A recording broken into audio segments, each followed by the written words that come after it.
Good evening, friends, and welcome to Sleepy Time Tales, a podcast aimed at helping you to get a good night's sleep. Do you find your mind plagued with the stresses of modern life, especially when the lights are out and you're trying to get a restful night? Does your spinning mind keep you awake? Follow my voice down the path towards a good night's rest. Listen to me tell a story that will keep your mind from wandering to your daytime problems. The ones you can't solve right now and will be easier to solve while rested. Listen to my voice and allow yourself to drift, following the twists and turns of the story, but slowly letting go and drifting into sleep. Before we get on with the show, I'd like to take a couple of minutes of your time. This is the part of the night where I usually ask for financial support through the Patreon or buy me a coffee, and thank the supporters who do so. But I'm turning this on its head tonight, because while money is handy, it is after all how we buy things, how I pay for the services that I use, and the operating expenses, and I'm planning on some cool upgrades fairly soon. The real engine of any medium, whether it's a podcast or a TV show or a book or a movie, is people who love it sharing it. So this is my appeal to you tonight. A lot of people are struggling these days. They're struggling to sleep, and I'd like you to spread the word. If there are people in your life who struggle to sleep, tell them about Sleepy Time Tales. There may even be people who you will need to teach how to listen to a podcast. If you're a podcast listener and someone else isn't, you may be introducing them to a whole new world, even outside of this weird little project of mine. And importantly, if you share on social media, make sure to mention me at Sleepy Time Tales on Instagram or Twitter so that I can thank you and I can shout you out here. I don't advertise. I'm not even sure if I could effectively and economically advertise this show. So you spreading the word is what I depend on. So I'm grateful to those who have, and I'm thanking you in advance for helping to get the word out. And of course, there's the usual ways to support the show. I'm not going to go into too many details. Take a look at the show notes for the Patreon, the Buy Me a Coffee, the Redbubble store with some really cool merchandise in it. And of course I need to shout out the music, which is Sweet Night and Friends by Kumiku. Their music is available on their website at loyaltyfreakmusic.com. I've linked the website in the show notes as well, because they've got some very cool stuff that they release under different names that I recommend checking out. Thank you for taking the time. Let's get back to the show. So what exactly is Sleepy Time Tales? What is it for? This is a strange idea after all, a podcast that you're supposed to fall asleep to. But lack of sleep is a health crisis in the 21st century, and this is a podcast that is intended to help those that it can to get a restful night. Do you find yourself lying awake at night, mind spinning in emotions in turmoil with anxieties of the 21st century life? Do you wake up in the middle of the night and find yourself not quite able to doze back off at 3 a.m.? I'm here to help. My name is Dave, and I'm your narrator, here to help you into a restful night.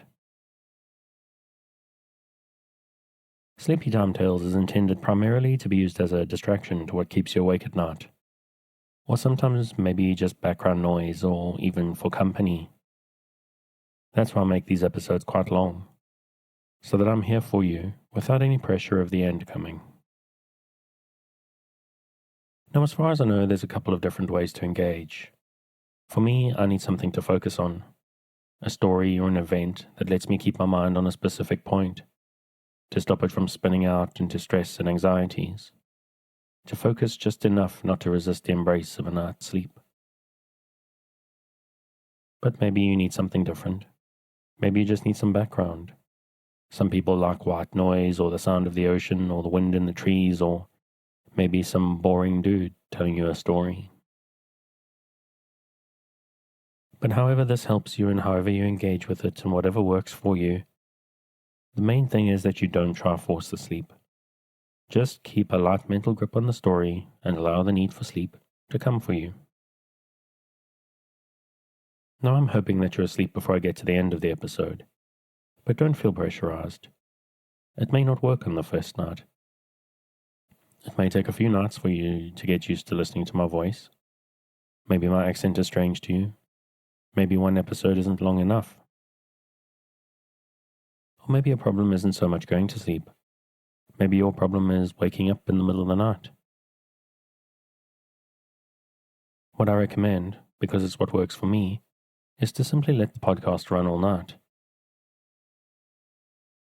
Download a whole bunch of episodes, put them in a playlist long enough to run through, and just let them go. This way, if the stream is still running and you find yourself awake at 3 a.m., you can just pop your earbuds back in and allow yourself to go straight back to sleep. Sometimes maybe you wake up 30 minutes before the alarm goes. I recommend you do exactly the same thing then. Carry on listening and fall back asleep again. And you may wonder what the point of that is. If you've only got 30 minutes left of your night, why carry on sleeping? And I've had people actually thank me for the suggestion that they do that.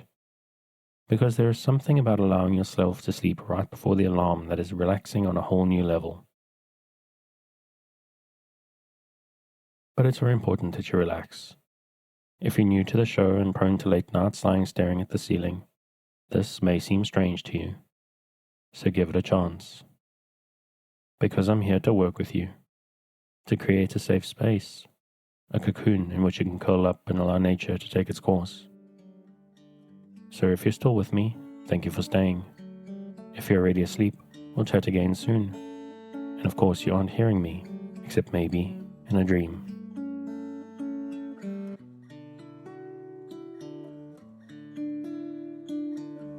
Wuthering Heights by Emily Bronte. Chapter 1. 1801. I have just returned from a visit to my landlord, the solitary neighbour that I shall be troubled with. This is certainly a beautiful country. In all England, I do not believe that I could have fixed on a situation so completely removed from the stir of society. A perfect misanthropist's heaven. And Mr. Heathcliff and I are such a suitable pair to divide the desolation between us. A capital fellow. He little imagined how my heart warmed towards him when I beheld his black eyes withdraw so suspiciously under their brows as I rode up, and when his fingers sheltered themselves with a jealous resolution still further in his waistcoat as I announced my name. Mr. Heathcliff, I said. A nod was the answer. Mr. Lockwood, your new tenant, sir. I do myself the honour of calling as soon as possible after my arrival, to express the hope that I have not inconvenienced you by my perseverance in soliciting the occupation of Thrushcross Grange. I heard yesterday you had some thoughts. Thrushcross Grange is my own, sir, he interrupted, wincing. I should not allow anyone to inconvenience me, if I could hinder it. Walk in. The walk-in was uttered with closed teeth, and expressed the sentiment, go to the deuce. Even the gate over which he leaned manifested no sympathizing movement to the words, and I think that circumstance determined me to accept the invitation. I felt interested in a man who seemed more exaggeratedly reserved than myself. When he saw my horse's breast fairly pushing the barrier, he did put out his hand to unchain it, and then sullenly preceded me up the causeway, calling as we entered the court, Joseph, take Mr. Lockwood's horse, and bring up some wine. Here we have the whole establishment of domestics, I suppose, was the reflection suggested by this compound order. No wonder the grass grows up between the flags, and cattle are the only hedge cutters. Joseph was an elderly, nay, an old man, very old, perhaps, though hale and sinewy. The Lord help us, he soliloquized, in an undertone of peevish displeasure, while relieving me of my horse, looking meantime in my face so sourly that I charitably conjectured he must have need of divine aid to digest his dinner, and his pious ejaculation had no reference for my unexpected advent.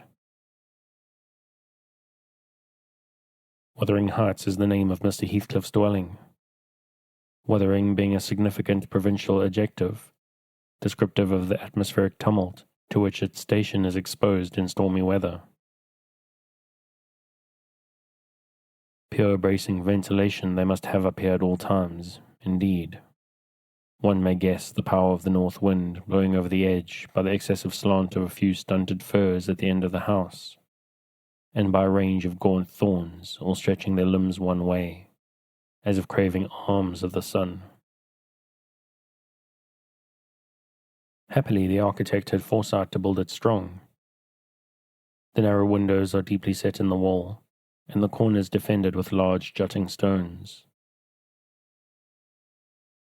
Before passing the threshold, I paused to admire a quantity of grotesque carving lavished over the front, and especially about the principal door, above which, among a wilderness of crumbling griffins and shameless little boys, I detected the date, 1500, and the name, Hareton Earnshaw. I would have made a few comments and requested a short history of the place from the surly owner, but his attitude at the door appeared to demand my speedy entrance, or complete departure, and I had no desire to aggravate his impatience previous to inspecting the penetralium. One stop brought us into the family sitting room, without any introductory lobby or passage. They call it here the house preeminently. It includes kitchen and parlour, generally, but I believe at Wuthering Heights the kitchen is forced to retreat altogether into another quarter. At least I distinguished a clatter of tongues, and a clatter of culinary utensils deep within, and I observed no signs of roasting, boiling, or baking above the huge fireplace, nor any glitter of copper saucepans and tin colanders on the walls. One end, indeed, reflected splendidly both light and heat from ranks of immense pewter dishes, interspersed with silver jugs and tankards, towering row after row on a vast oak dresser, to the very roof. The latter had never been underdrawn. Its entire anatomy lay bare to an inquiring eye, except where a frame of wood laden with oatcakes and clusters of legs of beef, mutton, and ham concealed it. Above the chimney were sundry villainous old guns and a couple of horse pistols, and by way of ornament, 3 gaudily painted canisters disposed along its ledge. The floor was of smooth white stone, the chairs, high-backed primitive structures, painted green, 1 or 2 heavy black ones lurking in the shade. In an arch under the dresser reposed a huge liver-coloured pointer, surrounded by a swarm of squealing puppies, and other dogs haunted other recesses. The apartment and furniture would have been nothing extraordinary as belonging to a homely northern farmer, with a stubborn countenance, and stalwart limbs set out to advantage in knee breeches and gaiters. Such an individual seated in his armchair, his mug of ale frothing on the round table before him, is to be seen in any circuit of 5 or 6 miles along these hills, if you go at the right time after dinner. But Mr. Heathcliff forms a singular contrast to his abode and style of living. He is dark-skinned in aspect, in dress and manners a gentleman, that is, as much a gentleman as many a country squire. Rather slovenly, perhaps, yet not looking amiss with his negligence, because he has an erect and handsome figure, and rather morose. Possibly some people might suspect him of a degree of underbred pride. I have a sympathetic chord within that tells me it is nothing of the sort. I know by instinct his reserve springs from an aversion to showy displays of feeling, to manifestations of mutual kindliness. He'll love and hate equally under cover and esteem it a species of impertinence to be loved or hated again. No, I'm running on too fast. I bestow my own attributes over liberally on him. Mr. Heathcliff may have entirely dissimilar reasons for keeping his hand out of the way when he meets a would-be acquaintance, to those which actuate me. Let me hope my constitution is almost peculiar. My dear mother used to say I should never have a comfortable home, and only last summer I proved myself perfectly unworthy of one. While enjoying a month of fine weather at the seacoast, I was thrown into the company of a most fascinating creature, a real goddess in my eyes, as long as she took no notice of me. I never told my love vocally. Still, if looks have language, the merest idiot might have guessed I was over head and ears. She understood me at last and looked to return, the sweetest of all imaginable looks. And what did I do? I confess it with shame, shrunk icily into myself, like a snail. At every glance retired colder and further, till finally the poor innocent was led to doubt her own senses, and overwhelmed with confusion at her supposed mistake, persuaded her mamma to decamp. For this curious turn of disposition I have gained the reputation of deliberate heartlessness. How undeserved I alone can appreciate. I took a seat at the end of the hearthstone opposite that towards which my landlord advanced, and filled up an interval of silence by attempting to caress the canine mother who had left her nursery and was sneaking wolfishly to the back of my legs, her lip curled up and her white teeth watering for a snatch. My caress provoked a long guttural gnarl. "You'd better let the dog alone," growled Heathcliff in unison, checking fiercer demonstrations with a punch of his foot. "She's not accustomed to be spoiled, not kept for a pet." Then striding to a side door, he shouted again, "Joseph!" Joseph mumbled indistinctly in the depths of the cellar, but gave no intimation of ascending. So his master dived down to him, leaving me vis-a-vis the ruffianly dog, and a pair of grim shaggy sheepdogs who shared with her a jealous guardianship over all my movements.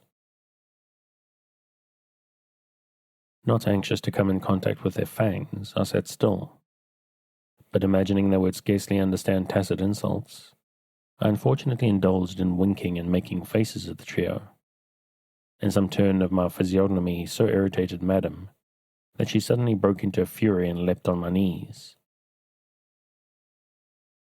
I flung her back and hastened to interpose the table between us. This proceeding aroused the whole hive. Half a dozen four-footed fiends of various sizes and ages issued from hidden dens to the common centre. I felt my heels and coat flaps peculiar subjects of assault, and parrying off the larger combatants as effectually as I could with the poker, I was constrained to demand aloud assistance from some of the household in re-establishing peace. Mr. Heathcliff and his man climbed the cellar steps with vexatious phlegm. I don't think they moved 1 second faster than usual, though the hearth was an absolute tempest of worrying and yelping. Happily, an inhabitant of the kitchen made a more dispatch.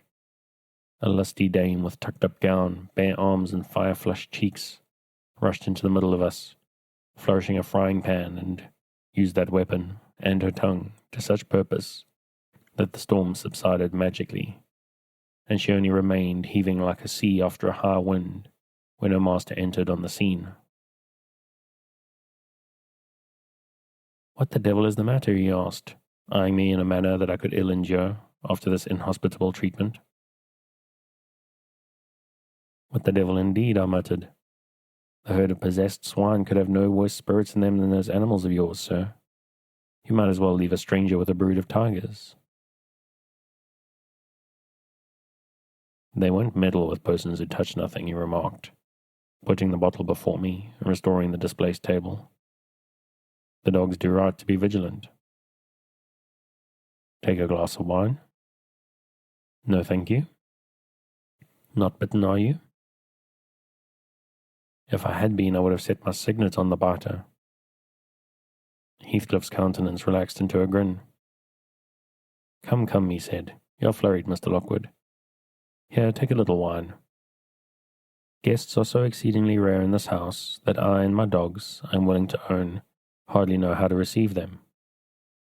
Your health, sir.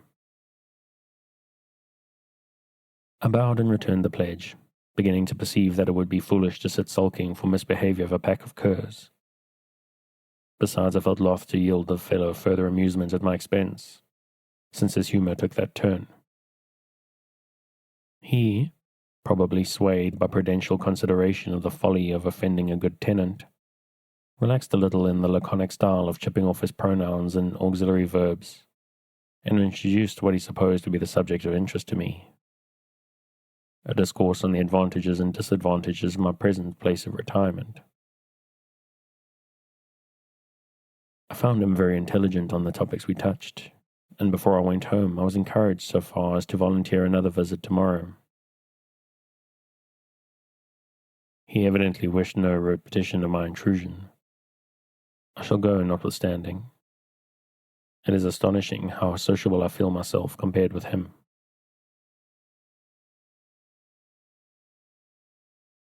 Chapter 2. Yesterday afternoon set in misty and cold.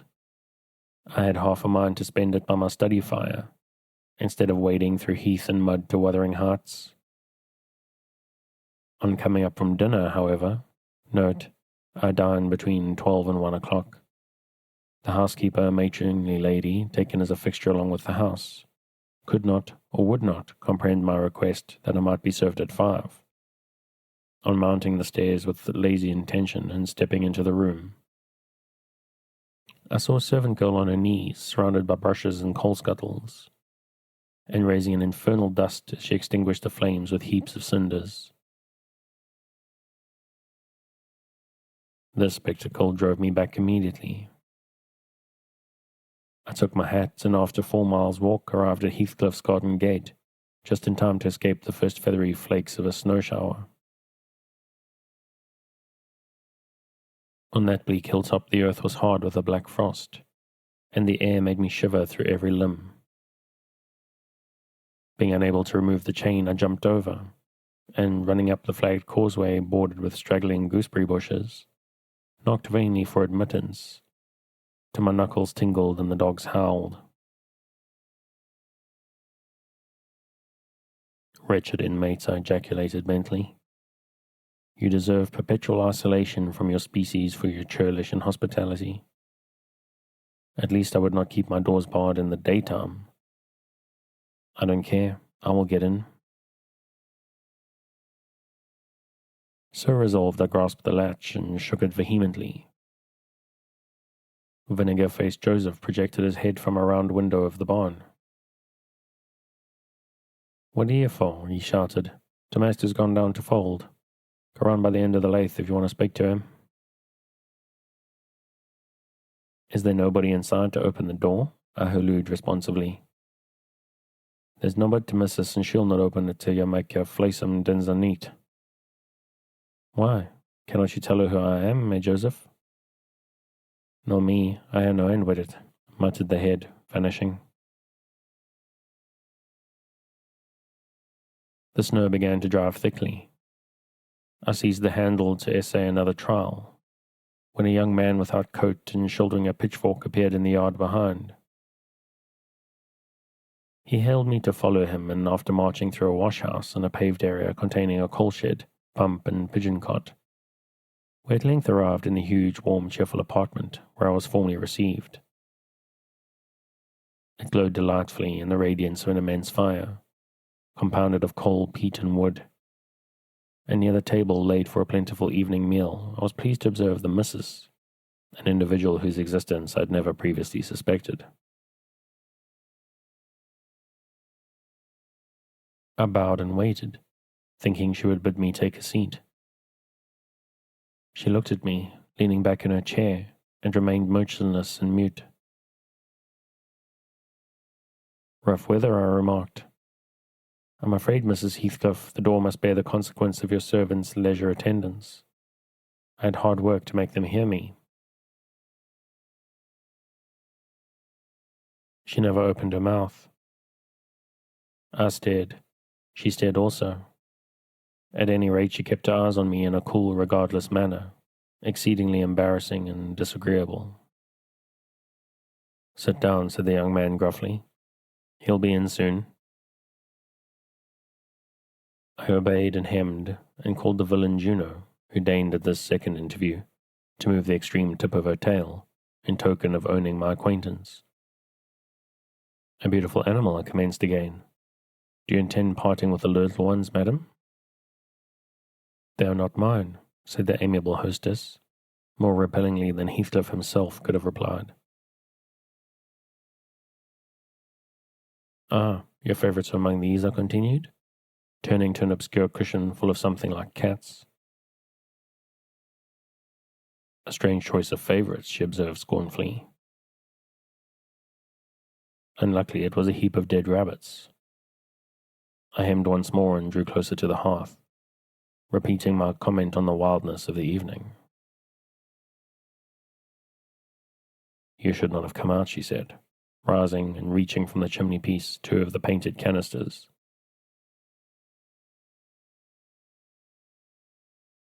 Her position before was sheltered from the light. Now I had a distinct view of her whole figure and countenance. She was slender and apparently scarcely past girlhood, an admirable form and the most exquisite little face that I ever had the pleasure of beholding. Small features, very fair flaxen ringlets, or rather golden, hanging loose on her delicate neck, and eyes, had they been agreeable in expression, that would have been irresistible. Fortunately for my susceptible heart, the only sentiment they evinced hovered between scorn and a kind of desperation, singularly unnatural to be detected there.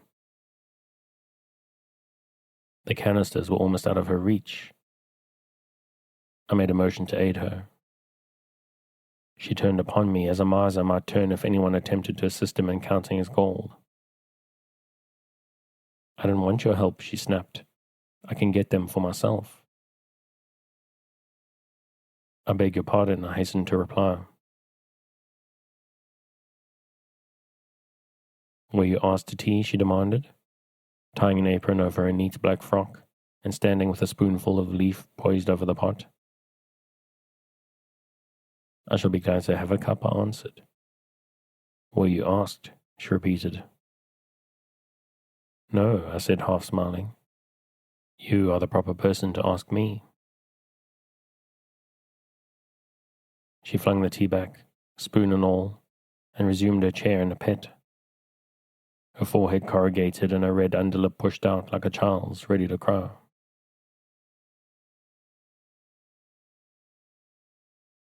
Meanwhile, the young man had slung on his person a decidedly shabby upper garment, and erected himself before the blaze, looked down on me from the corner of his eyes, for all the world as if there were some mortal feud unavenged between us.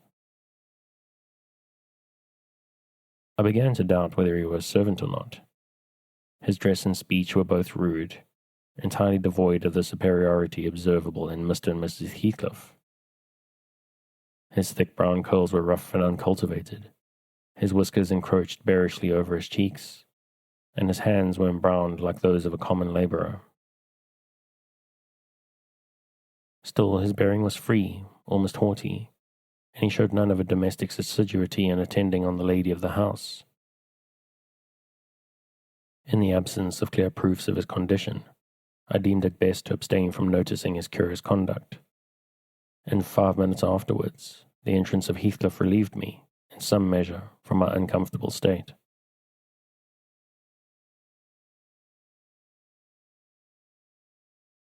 "You see, sir, I am come according to promise," I exclaimed, assuming the cheerful, "and I fear that I shall be weather-bound for half an hour, if you can afford me shelter during that space." "Half an hour," he said, shaking the white flakes from his clothes. "I wonder you should select the thick of a snowstorm to ramble about in. Do you know that you run the risk of being lost in the marshes? People familiar with these moors often miss their road on such evenings, and I can tell you there is no chance of a change at present." "Perhaps I can get a guard among your lads, and you might stay at the Grange till morning. Could you spare me one?" No, I could not. Oh, indeed. Well then, I must trust to my own sagacity. Are you making tea? He demanded of the shabby coat, shifting his ferocious gaze from me to the young lady. Is he to have any? She asked, appealing to Heathcliff. Get it ready, will you? Was the answer, uttered so savagely that I started. The tone in which the words were said revealed the genuine bad nature. I no longer felt inclined to call Heathcliff a capital fellow. When the preparations were finished, he invited me with, "Now, sir, bring forward your chair," and we all, including the rustic youth, drew round the table, an austere silence prevailing while we discussed our meal.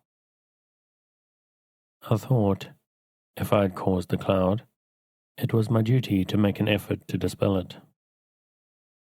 They could not every day sit so grim and taciturn, and it was impossible, however ill-tempered they might be, that the universal scowl they wore was their everyday countenance.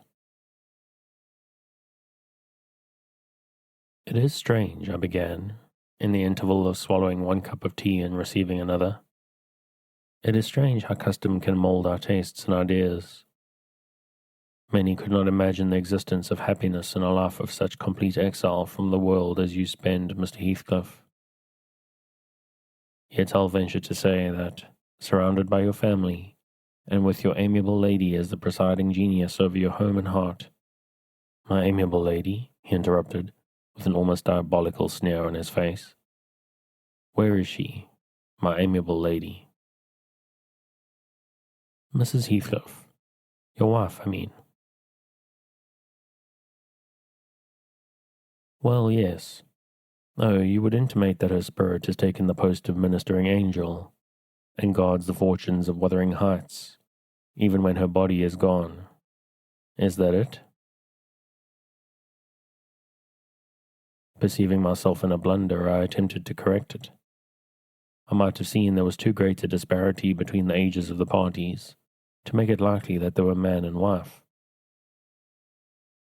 One was about 40, a period of mental vigor at which men seldom cherish the delusion of being married for love by girls. That dream is reserved for the solace of our declining years. The other did not look 17. Then it flashed upon me. The clown at my elbow, who was drinking his tea out of a basin and eating his bread with unwashed hands, may be her husband. Heathcliff Jr., of course. Here is the consequence of being buried alive.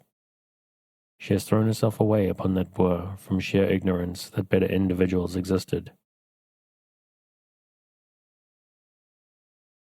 The last reflection may seem conceited.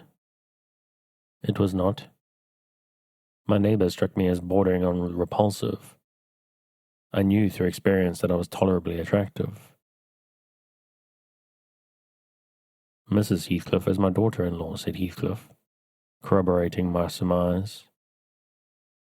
He turned, as he spoke, a peculiar look in her direction. A look of hatred. Unless he has a most perverse set of facial muscles that will not, like those of other people, interpret the language of the soul. Ah, certainly. I see now. You are the favoured possessor of the beneficent fairy, I remarked, turning to my neighbour. This was worse than before. The youth grew crimson and clenched his fist with every appearance of a meditated assault. But he seemed to recollect himself presently and smothered the storm in a brutal curse, muttered on my behalf, which, however, I took care not to notice. Unhappy in your conjectures, sir, observed my host. We neither of us have the privilege of owning your good fairy. Her mate is dead. I said she was my daughter-in-law, therefore she must have married my son. And this young man is not my son, assuredly. Heathcliff smiled again, as if it were rather too bold a jest to attribute the paternity of that bear to him. My name is Hareton Earnshaw, growled the other, and I'd counsel you to respect it. I've shown no disrespect, was my reply, laughing internally at the dignity with which he announced himself. He fixed his eye on me longer than I cared to return the stare, for fear I might be tempted either to box his ears or render my hilarity audible. I began to feel unmistakably out of place in that pleasant family circle. The dismal spiritual atmosphere overcame, and more than neutralized, the glowing physical comforts around me. And I resolved to be cautious how I ventured under those rafters a third time. The business of eating being concluded, and no one uttering a word of sociable conversation, I approached a window to examine the weather. A sorrowful sight I saw. Dark night coming down prematurely, and sky and hills mingled in one bitter whirl of wind and suffocating snow. I don't think it's possible for me to get home now without a guide, I could not help exclaiming. The roads will be buried already, and if they were bare, I could scarcely distinguish a foot in advance. Hareton, drive these dozen sheep into the barn porch. They'll be covered if left in the fold all night, and put a plank before them, said Heathcliff. How must I do? I continued, with rising irritation. There was no reply to my question, and on looking round I saw only Joseph bringing in a pail of porridge for the dogs, and Mrs. Heathcliff leaning over the fire, diverting herself with burning a bundle of matches which had fallen from the chimney-piece as she restored the tea canister to its place. The former, when he had deposited his burden, took a critical survey of the room, and in cracked tones grated out, I wonder how you can fashion to stand there in idleness and woe, when all of them's gone out, but you're not, and no use talking. You'll never mend your ill ways, but go right to the devil like your mother before you. I imagined for a moment that this piece of eloquence was addressed to me, and, sufficiently enraged, stepped toward the aged rascal with an intention of kicking him out of the door. Mrs. Heathcliff, however, checked me by her answer. You scandalous old hypocrite, she replied. Are you not afraid of being carried away bodily whenever you mention the devil's name? I warn you to refrain from provoking me, or I'll ask your abduction as a special favor. Stop. Look here, Joseph, she continued, taking a long dark book from a shelf. I'll show you how far I've progressed in the black art. I shall soon be competent to make a clear house of it. The red cow didn't die by chance, and your rheumatism can hardly be reckoned among providential visitations. Oh, wicked, wicked, gasped the elder. May the Lord deliver us from evil. No, reprobate. You are a castaway. Be off, or I'll hurt you seriously. I'll have you all modelled in wax and clay, and the first who passes the limits I fix shall. I'll not say what he shall be done to, but you'll see. Go, I'm looking at you. The little witch put a mock malignity into her beautiful eyes, and Joseph, trembling with sincere horror, hurried out, praying and ejaculating wicked as he went. I thought her conduct must be prompted by a species of dreary fun, and now that we were alone I endeavoured to interest her in my distress. Mrs. Heathcliff, I said earnestly, you must excuse me for troubling you. I presume because with that face I'm sure you cannot help being good-hearted. Do point out some landmarks by which I may know my way home. I have no more idea how to get there than you would have how to get to London.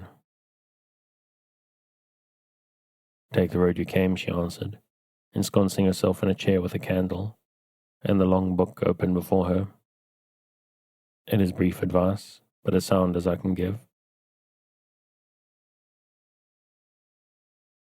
Then, if you hear of me being discovered dead in a bog or a pit full of snow, your conscience won't whisper that it was partly your fault. How so? I cannot escort you. They wouldn't let me go to the end of the garden wall. You? I should be sorry to ask you to cross the threshold for my convenience on such a night, I cried. I want you to tell me my way, not to show it, or else persuade Mr. Heathcliff to give me a guide. Who? There is himself, Earnshaw, Zillah, Joseph, and I. Which would you have? Are there no boys at the farm? No, those are all. Then it follows that I am compelled to stay. That you may settle with your host. I have nothing to do with it. I hope it will be a lesson to you to make no more rash journeys on these hills, cried Heathcliff's stern voice from the kitchen entrance. As to staying here, I don't keep accommodations for visitors. You must share a bed with Hayton or Joseph if you do. I can sleep on a chair in this room, I replied. No. A stranger is a stranger, be he rich or poor. It will not suit me to permit anyone in the range of the place while I am off guard, said the unmanly wretch. With this insult my patience was at an end. I uttered an expression of disgust and pushed past him into the yard, running against Earnshaw in my haste. It was so dark that I could not see the means of exit, and, as I wandered around, I heard another specimen of their civil behavior amongst each other. At first the young man appeared about to befriend me. I'll go with him as far as the park, he said. You'll go with him to hell, exclaimed his master, or whatever relation he bore. And who is to look after the horses, eh? A man's life is of more consequence than one evening's neglect of the horses. Somebody must go, murmured Mrs. Heathcliff, more kindly than I expected. Not at your command, retorted Hareton. If you set store on him, you'd better be quiet. Then I hope his ghost will haunt you, and I hope Mr. Heathcliff will never get another tenant till the Grange is a ruin, she answered sharply. Hearken, shoes Kristen on him, muttered Joseph, toward whom I had been steering. He sat within earshot, milking the cows by light of a lantern, which I seized unceremoniously, and calling out that I would send it back on the morrow, rushed to the nearest postern. Meister, stealing the lantern, shouted the ancient, pursuing my retreat. Hey Nasher, hey dog, hey wolf, hold him. On opening the little door, two hairy monsters flew at my throat, bearing me down and extinguishing the light, while a mingled guffaw from Heathcliff and Hareton put the copestone on my rage and humiliation. Fortunately, the beasts seemed more bent on stretching their paws and yawning and flourishing their tails than devouring me alive, but they would suffer no resurrection, and I was forced to lie till their malignant masters pleased to deliver me. Then, hatless and trembling with wrath, I ordered the miscreants to let me out, on their peril to keep me 1 minute longer, with several incoherent threats of retaliation that in their indefinite depth of virulence smacked of King Lear. The vehemence of my agitation brought on a copious bleeding at the nose, and still Heathcliff laughed, and still I scolded. I don't know what would have concluded the scene had there not been one person at hand, rather more rational than myself, and more benevolent than my entertainer. This was Zillah, the stout housewife, who at length issued forth to inquire into the nature of the uproar. She thought that some of them had been laying violent hands on me, and not daring to attack her master, she turned her vocal artillery against the younger scoundrel. Well, Mr. Earnshaw, she cried, I wonder what you'll have agate next. Are we going to murder folk on our own doorstones? I see this house will never do for me. Look at the poor lad, he's fair choking. Wisht, you mustn't go on, sir. Come in and I'll cure that. There now, hold you still. With these words she suddenly splashed a pint of icy water down my neck and pulled me into the kitchen. Mr. Heathcliff followed, his accidental merriment expiring quickly in his habitual moroseness. I was sick exceedingly, and dizzy and faint, and thus compelled perforce to accept lodgings under his roof. He told Zillah to give me a glass of brandy and then passed on to the inner room, while she condoled with me on my sorry predicament, and having obeyed his orders, whereby I was somewhat revived, ushered me to bed. Chapter 3. While leading the way upstairs, she recommended that I should hide the candle and not make a noise, for her master had an odd notion about the chamber she would put me in, and never let anybody lodge there willingly. I asked the reason. She did not know, she answered. She had only lived there a year or two, and had so many queer goings-on she could not begin to be curious. Too stupefied to be curious myself, I fastened my door and glanced round for the bed. The whole furniture consisted of a chair, a clothes press, and a large oak case, with squares cut out near the top resembling coach windows. Having approached the structure, I looked inside, and perceived it to be a singular sort of old-fashioned couch, very conveniently designed to obviate the necessity of every member of the family having a room to himself. In fact, it formed a little closet, and the ledge of a window which it enclosed served as a table. I slid back the panelled sides and got in with my light, pulled them together again, and felt secure against the vigilance of Heathcliff and everyone else. The ledge where I placed my candle held a few mildewed books piled up in one corner, and it was covered with writing scratched on the paint. This writing, however, was nothing but a name repeated in all kinds of characters, large and small. Catherine Earnshaw, here and there, varied to Catherine Heathcliff, and then again to Catherine Linton. In vapid listlessness, I leant my head against the window, and continued spelling out over Catherine Earnshaw, Heathcliff, Linton, till my eyes closed. But they had not rested 5 minutes when a glare of white letters started from the dark, as vivid as spectres. The air swarmed with Catherines, and rousing myself to dispel the obtrusive name, I discovered my candlewick reclining on one of the antique volumes, and perfuming the place with the odour of roasted calfskin.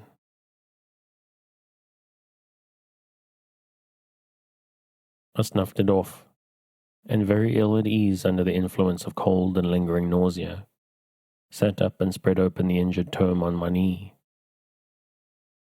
It was a testament, in lean type, and smelling dreadfully musty.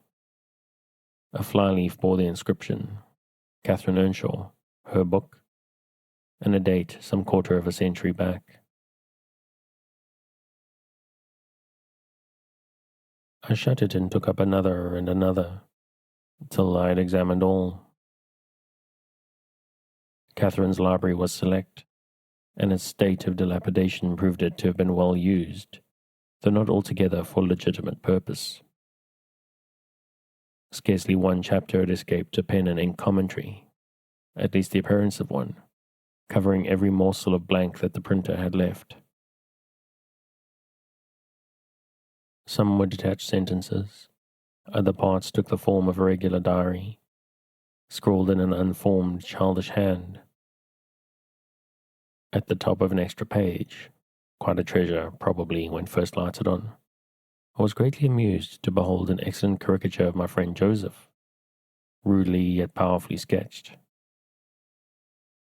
An immediate interest kindled within me for the unknown Catherine, and I began forthwith to decipher her faded hieroglyphics.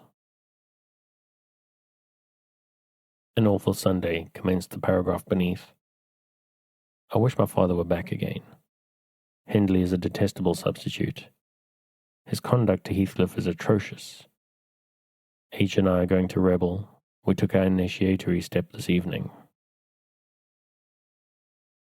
All day had been flooding with rain. We could not go to church, so Joseph must needs set up a congregation in the garret.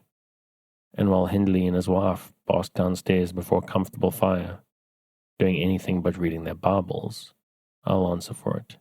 Heathcliff, myself, and the unhappy ploughboy were commanded to take our prayer books and mount.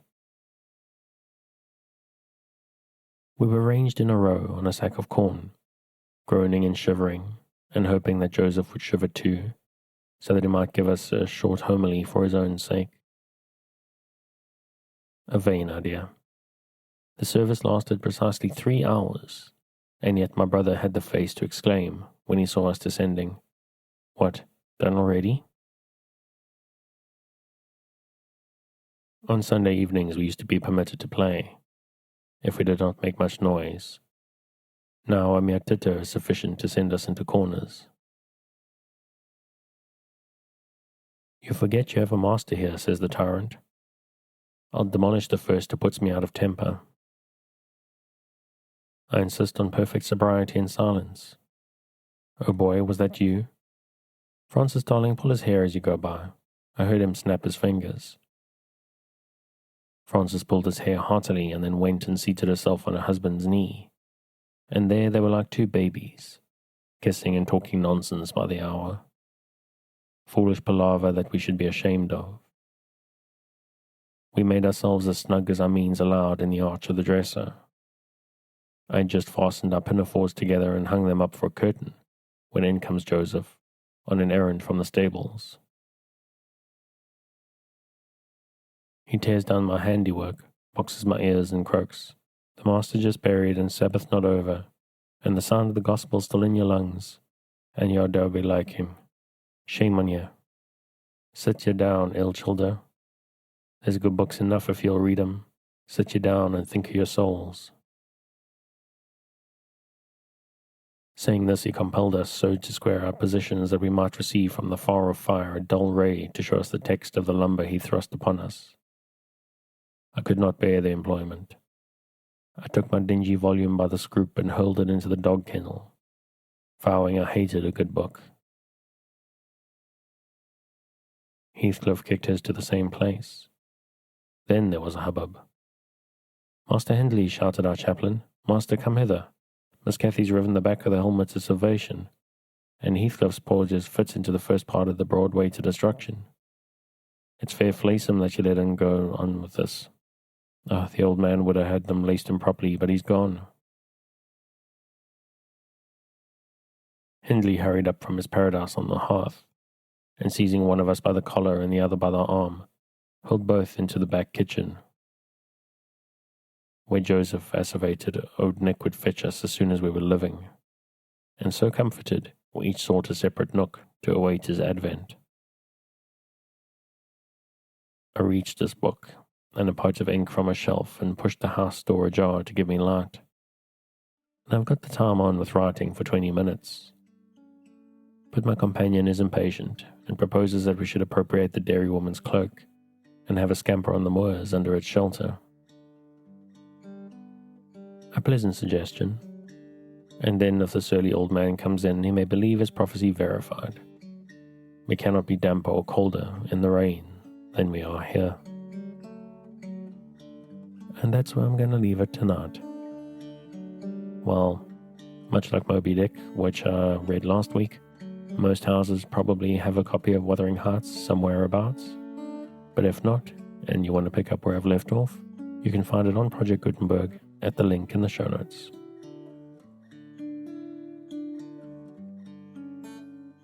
Thanks again for joining me on this episode of Sleepytime Tales, the podcast designed around a bedtime story to help you to get a restful night. New episodes will be released every Sunday night to give you something fresh to help you rest in a new week. But make sure to subscribe in whatever service you use so that you get your new episodes whenever they come out. A reminder that the music for tonight is Sweet Night and Friends by Kumiko. Check out more of their work on their website, which you'll find linked in the show notes. Good night, and sweet dreams.